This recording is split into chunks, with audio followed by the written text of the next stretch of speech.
ভালো নম্বর পেতে গেলে একটু বুদ্ধি খাটিয়ে পড়তে হয়। আমাদের উচ্চ মাধ্যমিক শিক্ষা সংসদের দেওয়া সংসদ নমুনার প্রশ্ন আজকে আমরা সমাধান করব। এইচএস থার্ড সেমিস্টার 2026-27 তোমরা যারা পরীক্ষা দিতে চলেছ, তোমাদের জন্য বাংলা সংসদ নমুনার প্রশ্ন ও সমাধান। এবার অনেক প্রশ্ন কমন থাকবে। প্রত্যেক বছর মানে কি, আমরা যখন লক্ষ্য করেছি যে উচ্চ মাধ্যমিক শিক্ষা সংসদ সিলেবাস পরিবর্তন করেছে, তখনই একটা মডেল কোশ্চেন উচ্চ মাধ্যমিক শিক্ষা সংসদ থেকে দেওয়া হয়, যেটা থেকে ছাত্রছাত্রীরা কি ধরনের প্রশ্ন পরীক্ষায় আসবে তার একটা আভাস আগে থেকে পেয়ে থাকে। আর সেই সঙ্গে বিগত বছরে আমরা লক্ষ্য করেছি মডেল প্রশ্ন থেকে অনেক প্রশ্ন কমনও দেয়। কিন্তু ব্যতিক্রম দেখেছি গত বছরে মডেল প্রশ্ন থেকে কোনো প্রশ্ন কমন দেয়নি, মানে মডেল প্রশ্নটাকে আগের বছরের প্রশ্ন হিসাবে ধরে নেওয়া হয়েছিল, যে কারণে আমরা দেখি যে আগের বছরের প্রশ্ন থেকে এবছরে সাধারণত পরীক্ষায় কমন আসে না। তো ঠিক সেরকম ভাবেই মডেল প্রশ্ন থেকে আগের বছরে 2026-এ কোনো প্রশ্ন কমন আসেনি। তবে এবারে কিন্তু প্রচুর সম্ভাবনা রয়েছে মডেল কোশ্চেন থেকে, অর্থাৎ সংসদ নমুনার প্রশ্ন থেকে কমন পাওয়ার। তাই আশা করব আমরা এবারে এই সেটটি থেকে অনেক প্রশ্ন কমন থাকবে, আর এই সেটের প্রশ্নগুলি একটাও যেন বাদ না যায়, এবং প্রত্যেকটা প্রশ্ন খুব ভালোভাবে তোমরা প্র্যাকটিস করবে। তো চলো আমরা সংসদ নমুনার প্রশ্নটা তাহলে দেখে নিই। সংসদ নমুনার প্রশ্নটা আমরা দেখব আর সঙ্গে সমাধান করব। প্রত্যেকটা প্রশ্ন আমরা একে একে দেখব। আচ্ছা, তোমাদের দেখিয়ে দিই, এই যে দেখতে পাচ্ছ উচ্চ মাধ্যমিক শিক্ষা সংসদ প্রদত্ত নমুনা প্রশ্ন, আর এই প্রশ্নটা নিয়েই আমাদের আজকের আলোচনা। তো তোমরা শেষ পর্যন্ত থাকো, অনেক অনেক উপকার হবে এখান থেকে। দেখো, প্রথম প্রশ্ন হলো শ্রীযুক্ত জয়রাম মুখোপাধ্যায়ের আদিবাস বরিশাল, খুলনা, যশোর, ঢাকা। তো এটা তো আমরা বারবার প্র্যাকটিস করছি, মানে আমরা রায়মার্টিনের প্রশ্ন বিচিত্রা বলো, আমরা টেস্ট পেপার বলো, সব জায়গায় কিন্তু এই প্রশ্নটা পাচ্ছি। কেন পাচ্ছি জানো? কারণ হলো এই প্রশ্নটা উচ্চ মাধ্যমিক শিক্ষা সংসদের দেওয়া। দেখবে আমি যে সেটের প্রশ্নগুলি দেখাচ্ছি, ম্যাক্সিমাম প্রশ্নই তোমরা সংসদ নমুনার মানে তোমরা প্রশ্ন বিচিত্রা রায়মার্টিন সেখানেও পাবে, আবার এবিটিএতেও পাবে। কারণ হলো এখান থেকে প্রশ্ন কমন হয়, তো তাই সবাই এগুলিকে সাজেশন হিসাবে রাখে। তো তোমরা এই প্রশ্নগুলি খুব ভালোভাবে লক্ষ্য করো। তাহলে 1 নম্বরের প্রশ্ন উত্তর হবে যশোর। 2, আদালত অবমাননার জন্য মোক্তার মহাশয়ের জরিমানা হয়েছিল 5 টাকা, 7 টাকা, 9 টাকা, 10 টাকা। জরিমানা হয়েছিল 5 টাকা, আর এই 5 টাকা বাঁচানোর জন্য যারা মোক্তার খরচ করেছিল কত টাকা? 1700 টাকা। এটাও মনে রাখবে। পরে নিমন্ত্রণ রক্ষা করিয়া পীরগঞ্জ হইতে ফিরিবার পরদিন বিকালেই মুখোপাধ্যায় মহাশয় সাক্ষাৎ করিতে গেলেন। কার সঙ্গে? নরেশচন্দ্রের সহিত, পরেশচন্দ্রের সহিত, মহেশচন্দ্রের সহিত, নাকি ভবেশচন্দ্রের সহিত? এর সঠিক উত্তর হলো নরেশচন্দ্রের সহিত। ভালো নম্বর পেতে গেলে সংসদ নমুনার প্রশ্ন তোমাকে তো ভালোভাবে রেডি করতেই হবে, আর সেই সঙ্গে বিগত বছরের বলতে 2026-এ কি ধরনের প্রশ্ন এসেছিল, আর সংসদ নমুনাতেই বা কি ধরনের প্রশ্ন ছিল, এই ধারণাগুলিও তোমাদেরকে রাখতে হবে, কারণ এর বিকল্প প্রশ্ন আরো অনেক আছে, সেগুলিও আমাদের পড়তে হবে। 4, কথায় বলে ব্রহ্মবাক্য। ব্রহ্মবাক্য মানে কি? যেটা সত্য বাক্য, সেটা কি বেদ বাক্য, নীতি বাক্য, জ্ঞান বাক্য, না উপদেশ বাক্য? এর সঠিক উত্তর হবে বেদ বাক্য। বেদ বাক্যকে সত্য বাক্য বলা হয়। বামুনহাটে মেলা হয় কার্তিক মাসের সংক্রান্তিতে, পয়লা বৈশাখ, চৈত্র সংক্রান্তিতে, মকর সংক্রান্তিতে। মনে রাখবে, অত্যন্ত গুরুত্বপূর্ণ প্রশ্ন, চৈত্র সংক্রান্তিতে। এরপর দেখো 6 নম্বর প্রশ্ন, মহাভাষ্য কার লেখা? পতঞ্জলি, পাণিনি, সবরস্বামী, শঙ্করাচার্য। এই মহাভাষ্য এর লেখা হলো পতঞ্জলি, মনে রাখবে। পরের প্রশ্ন 7, বাংলা ভাষা প্রবন্ধটির লেখক হলেন ঈশ্বরচন্দ্র বিদ্যাসাগর, স্বামী বিবেকানন্দ, রামমোহন রায়, বঙ্কিমচন্দ্র চট্টোপাধ্যায়। সঠিক উত্তর হবে স্বামী বিবেকানন্দ। বাংলাদেশের স্থানে স্থানে রকমারি ভাষা কোনটি গ্রহণ করব?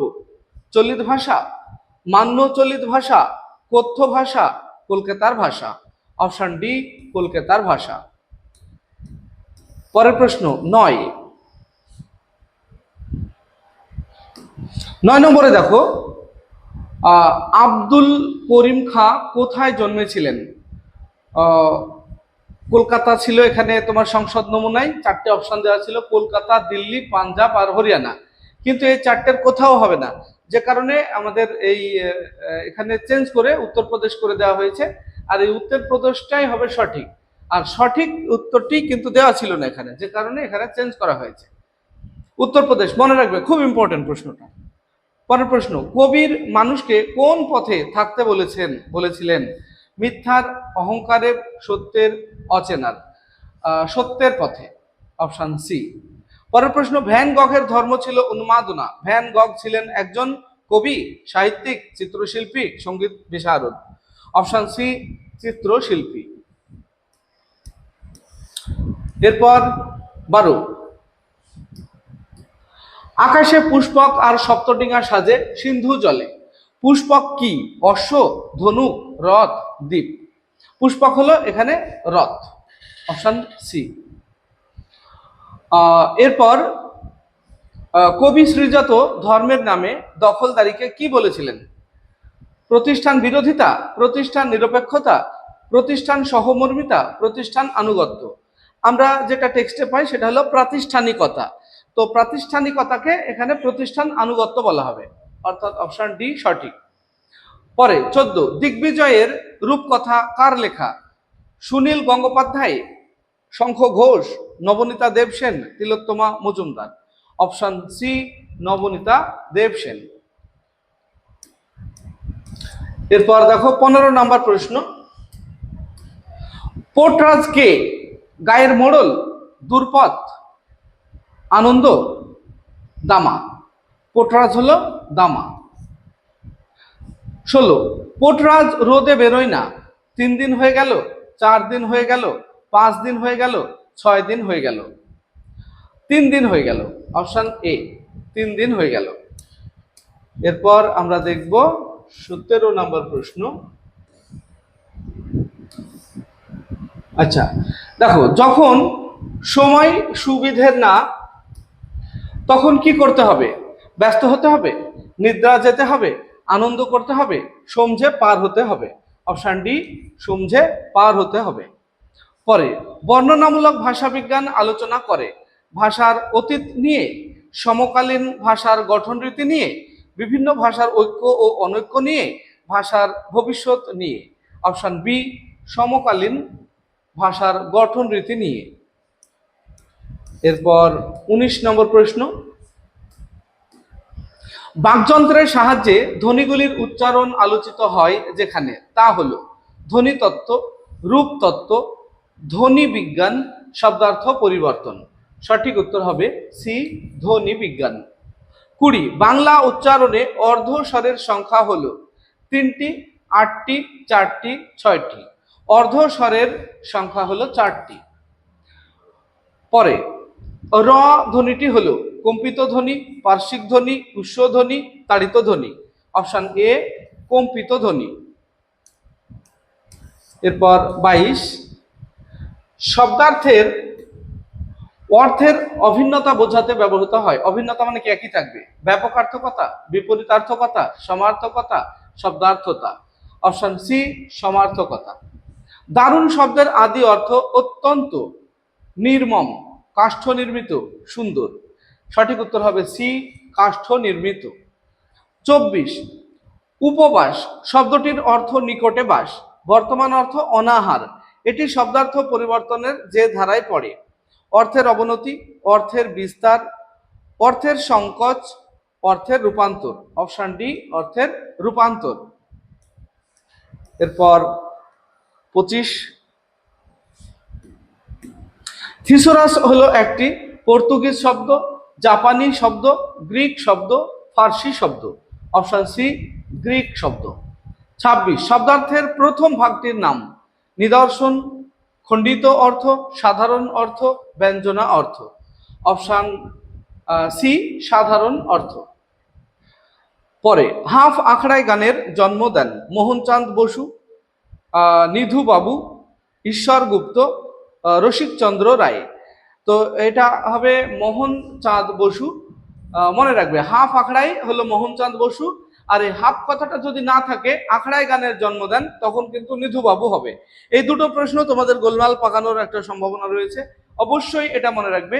হাফ আখড়াই হলো মোহনচাঁদ বসু, আর আখড়াই গানের জন্ম দেন নিধু বাবু। এরপর 28, বসু বিজ্ঞান মন্দির স্থাপিত হয় 1917 খ্রিস্টাব্দে, 1932 খ্রিস্টাব্দে, 1934 খ্রিস্টাব্দে, 1929 খ্রিস্টাব্দে।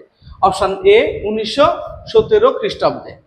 29 নম্বর প্রশ্ন, ভারতের কৃষি গবেষণাকে আন্তর্জাতিক মানের করে তুলেছিল নীলরতন সরকার, জগদীশ চন্দ্র বসু, নীলরতন ধর, অক্ষয় কুমার দত্ত। অপশান সি নীলরতন ধর। পরের প্রশ্ন 30 নম্বর দেখো, নিচের খেলোয়াড়দের মধ্যে যিনি ক্রিকেট খেলার সঙ্গে যুক্ত ছিলেন ঝুলন গোস্বামী, আরতি সাহা, বুলা চৌধুরী, জ্যোতির্ময়ী শিকদার। Option A Jhulan Goswami. আমরা 30 দেখলাম, এরপর আমরা 31 নম্বর দেখব। 31-এর শূন্যস্থান পূরণ রয়েছে একটা।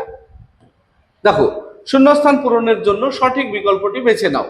সন্ধ্যার পর গৃহে ফিরিয়া ড্যাশ বসিয়া সমবেত বন্ধুমণ্ডলীর নিকট মুখোপাধ্যায় এই কাহিনী সবিস্তারে বিবৃত করিলেন।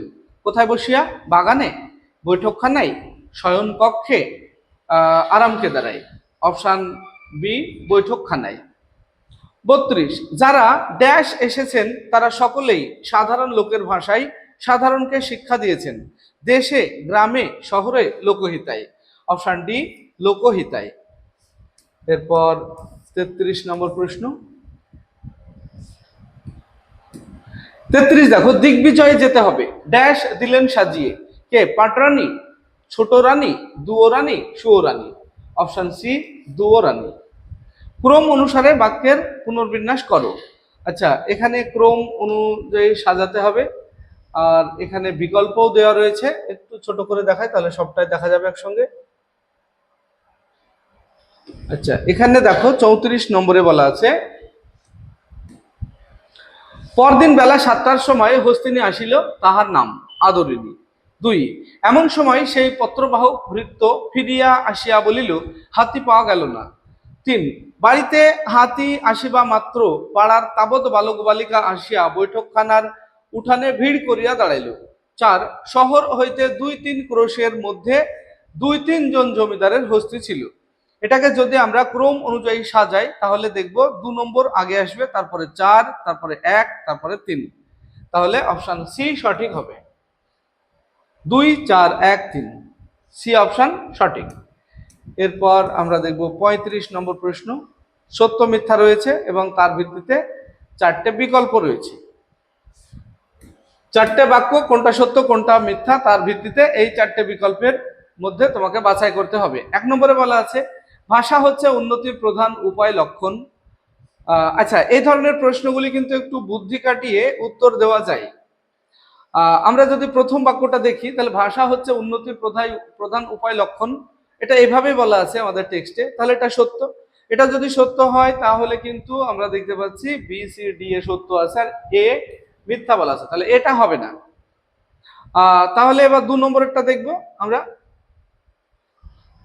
2 নম্বরে বলা আছে, বুদ্ধিমান অবশ্যই গ্রাম্য ভাষাকে ভিত্তি স্বরূপ গ্রহণ করবেন না। এটা কলকাতার ভাষাকে ভিত্তি স্বরূপ গ্রহণ করার কথা বলা হয়েছে, তাহলে এটা মিথ্যা।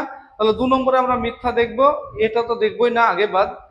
2 নম্বরে মিথ্যা, সি এ আছে, বাকি দুটো সত্য আছে। অতএব সি অপশন সঠিক হবে, এই দুটো কিন্তু ভুল হবে, কারণ এই দুটোতে আমাদের 2 নম্বর বাক্যের সঙ্গে মিল নেই। তাহলে আমরা সি নাম্বার অপশন কিন্তু সত্য পেয়ে গেলাম। এভাবে আমরা সত্য মিথ্যার উত্তর দেব। এরপর 36 নম্বর প্রশ্ন। এখানেও সত্য মিথ্যা রয়েছে। আমরা যদি একটু টেকনিক্যাল বুদ্ধি খাটিয়ে করি তাহলে দেখব দূরপথের ছেলে তার দিকে ঢিল ছুড়ে। হ্যাঁ, এটা দূরপথের ছেলে তার দিকে ঢিল ছুড়ে, তাহলে এটা সত্য। এটা যদি সত্য হয় তাহলে আমরা প্রথম তিনটাতে সত্য আছে, 1 নম্বর দেখতে পাচ্ছি এবিসি। তাহলে ডি নাম্বারেরটা হবে না। তাহলে এবার আমরা পরেরটা দেখি, দূরপথ গজগজ করে আপন মনে। হ্যাঁ, এটাও ঠিক, দূরপথ তো আপন মনে গজগজ করে। তাহলে 2 নম্বরের সত্য যদি হয় তাহলে এখানে সি এ কিন্তু মিথ্যা বলা আছে, তাহলে সিটা হবে না। তাহলে এখন এ আর বি পড়ে থাকলো। 3 নম্বর, তোমার সম্মুখে কলা দিই নারকেল দিই। 3 নম্বর এটা কিন্তু মিথ্যা, তো 3 নম্বর যদি মিথ্যা হয় আমরা 3-এর ঘর দেখব। 3 নম্বরে মিথ্যা, বি এ বলা আছে মিথ্যা, আর এতে সত্য আছে, তাহলে এটা হবে না, এ বাদ গেল, তাহলে বি অপশন সঠিক। এইভাবে তোমরা এই প্রশ্নের উত্তরগুলি দেবে। 36, এরপর আমরা দেখব 37 নম্বর প্রশ্ন। দেখো 37-এ স্তম্ভ মেলানো রয়েছে, স্তম্ভ মেলানো রয়েছে, বাঁ দিক ডান দিক মেলাতে হবে এবং তারপরে কোনটা সঠিক হবে সে বিকল্পটা নির্বাচন করতে হবে। বাঁদিকে রয়েছে মুখের মান্য বাংলার স্বরধ্বনির সংখ্যা, খণ্ডধ্বনির অপর নাম হলো, একের বেশি স্বরধ্বনির সমন্বয়ে সৃষ্টি হয়, বাক্যের সুরের ওঠাপড়াকে বলে। ডান দিকে বিভাজ্য ধ্বনি, যৌগিক স্বরধ্বনি, সুর তরঙ্গ 7টি। আমরা যদি এটা ম্যাচ করি তাহলে দেখব একের সঙ্গে ডি এর ম্যাচ আসবে 1 নম্বরে। একের সঙ্গে ডি এর যদি ম্যাচ হয় তাহলে আমরা দেখে নিই, একের সঙ্গে ডি এর ম্যাচ একটাতেই আছে, একের সঙ্গে ডি এর ম্যাচ একটাই, বি নম্বরে আছে, অর্থাৎ বি অপশনটা সঠিক হবে। আর আমরা মেলাবই না, কারণ সঠিক উত্তর আমরা পেয়ে গেছি। 37, এরপরে 38-এ আবারও স্তম্ভ রয়েছে একটা। 38-এ বাঁদিকে লেখা আছে, আমি অকৃতি অধম গানটির রচয়িতা, বলো বলো বলো সবে গানটির রচয়িতা, বান এসেছে মরাগাঙ্গে গানটির রচয়িতা, ও দয়াল বিচার করো গানটির রচয়িতা। ডান দিকে মুকুন্দ দাস, অখিল বন্ধু ঘোষ, রজনীকান্ত সেন, অতুল প্রসাদ সেন। আমরা ঠিক আগের মতোই একটু টেকনিক খাটিয়ে উত্তরটা দেওয়ার চেষ্টা করব। একের সঙ্গে সি এর ম্যাচ করবে, একের সঙ্গে সি এর ম্যাচ, অর্থাৎ আমি অকৃতি অধম গানটির রচয়িতা রজনীকান্ত সেন। একের সঙ্গে যদি সি ম্যাচ করে তাহলে আমরা এখানে দেখতে পাচ্ছি একের সঙ্গে সি একটাতেই আছে, বি নাম্বারে আছে, তাহলে বি নাম্বারটাই সঠিক হবে। তাহলে এ হবে না, সি হবে না, ডি হবে না, তাহলে বি অপশন সঠিক পেয়ে গেলাম আমরা। এভাবে তোমরা করবে এগুলি। 39-এ বিবৃতি রয়েছে, আমরা বিবৃতিটা পড়ব। দেখো বিবৃতিতে বলা আছে, আমার জন্যে অপেক্ষা করো কারণ সময়টা খুব সুবিধের না। এখানে আমার জন্যে অপেক্ষা করো এটা ঠিক, আবার কারণ সময়টা সুবিধের না এটাও ঠিক, এবং এর কারণটাও ঠিক। তাহলে এখানে উত্তর দাঁড়াবে সি, এ ও আর উভয় ঠিক এবং আর এ এর সঠিক কারণ, সি অপশন সঠিক হবে। এরপর আমাদের শেষ প্রশ্ন, একটা কেস বেস প্রশ্ন রয়েছে, পড়ে উত্তর দিতে হবে। দেখো, জয়রাম বক্তার দিকে দৃষ্টিমাত্র না করিয়া বলিলেন, না, গরুর গাড়িতে চড়ে আমি যাব না, যদি হাতি চড়ে যেতে পারি তবেই যাব, নইলে এই বিবাহে আমার যাওয়াই হবে না। উক্তিটির মধ্যে দিয়ে বক্তার যে মানসিকতা প্রকাশ পায়, কি? আভিজাত্যের গৌরব, ঈর্ষা পরায়ণতা, দাম্ভিকতা, উগ্রতা। এটার মধ্যে দিয়ে আভিজাত্যের গৌরব প্রকাশ পায়। আচ্ছা, এই ছিল আমাদের সংসদ নমুনার প্রশ্ন ও সমাধান। প্রশ্নগুলি অত্যন্ত গুরুত্বপূর্ণ, এর মধ্যে থেকে আশা করি অনেকগুলি প্রশ্ন তোমরা কমন পাবে। ভিডিওটি ভালো লাগলে লাইক, কমেন্ট এবং বন্ধুদের শেয়ার করবে। আসছি পরবর্তী ভিডিও নিয়ে, সেই পর্যন্ত সবাই ভালো থাকবে, সুস্থ থাকবে। ভিডিওটি শেষ পর্যন্ত দেখার জন্য ধন্যবাদ।